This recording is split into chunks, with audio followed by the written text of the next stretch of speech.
এই যে বিক্ষোভ মিছিল কি বিষয়, আপনারা কি দাবি করছেন?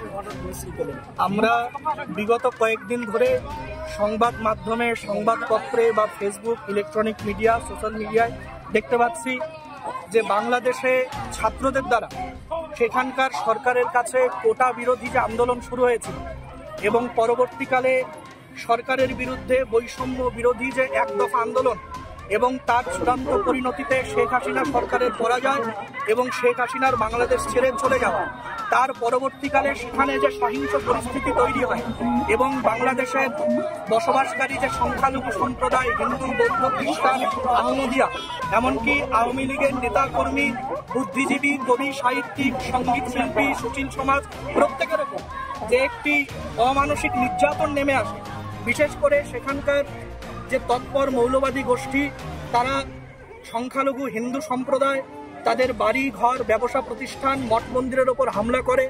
আমরা দেখেছি বাংলাদেশ এবং ভারতবর্ষের মিডিয়াতে মেহেরপুর ইস্কন মন্দির সহ বিভিন্ন মন্দিরে যেভাবে অগ্নিসংযোগ করা হয়েছে, হত্যা করা হয়েছে, মা বোনেদের ওপর নির্যাতন করা হয়েছে, বাড়িঘর লুট করা হয়েছে, ছিনতাই করা হয়েছে, ব্যবসা প্রতিষ্ঠানে অগ্নিসংযোগ করা হয়েছে। সেখানকার হিন্দুরা বিপন্ন, তাই সারা ভারতবর্ষ জুড়ে প্রতিবাদের আওয়াজ উঠেছে। আমরা আলিপুরদুয়ারে হিন্দু রক্ষা সমিতির আহ্বানে আলিপুরদুয়ারের সর্বস্তরের মানুষ, শুভবুদ্ধি সম্পন্ন, হিন্দু চেতনা সম্পন্ন সনাতনী মানুষ, বিভিন্ন মঠ মন্দির থেকে অনেক সাধু সন্তরা এসছেন, সমাজের বিভিন্ন স্তরের থেকে অনেক মানুষরা এসছেন, দলমত নির্বিশেষে এসেছেন। আমরা মাননীয় জেলা শাসক মহাশয়ের কাছে এসেছি একটি ডেপুটেশন নিয়ে। আমাদের একটাই দাবি যে কেন্দ্রীয় সরকারকে এই দায়িত্ব নিতে হবে, কারণ বাংলাদেশ আমাদের প্রতিবেশী দেশ।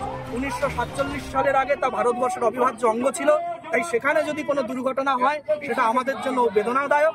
তাই সেখানে বসবাসরত সংখ্যালঘু হিন্দু সম্প্রদায় তৎসহ সেখানকার যে সুশীল সমাজ, প্রত্যেকের জীবনের নিরাপত্তার দাবি সুনিশ্চিত করতে কেন্দ্রীয় সরকারকে বাংলাদেশ সরকারের সঙ্গে ডক্টর মোহাম্মদ ইউনূসের নেতৃত্বাধীন যে অন্তর্বর্তীকালীন সরকার তৈরি হয়েছে তার সঙ্গে আলোচনা করতে হবে এবং সর্বস্তরের মানুষের, বিশেষত সংখ্যালঘু মানুষের নিরাপত্তা সুনিশ্চিত করতে হবে।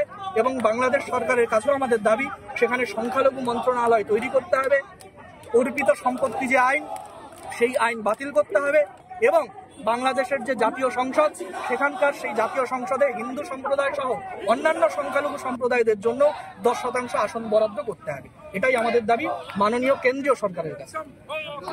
আমার নাম জয় মণ্ডল, হিন্দু রক্ষা সমিতির একজন সমন্বয়ক।